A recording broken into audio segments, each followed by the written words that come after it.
Okay guys, pupunta po tayo sa Encantadia. Ayan, short ride lang po tayo. Ayan, pakita mo yung mga bukid para. Ayan, yung mga baka. Ayan po, sa mga gilid. Ayan. Napakasarap naman talaga mag Sunday ride. Ayan o, Sunday ride. Warig. Literal na nga eh.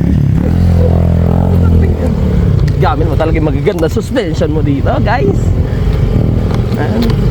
So, off-road muna po tayo. Naman pala ng board dito. Grabe oh. 24, Jumajabol.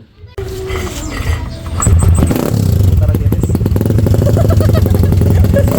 Napatalo na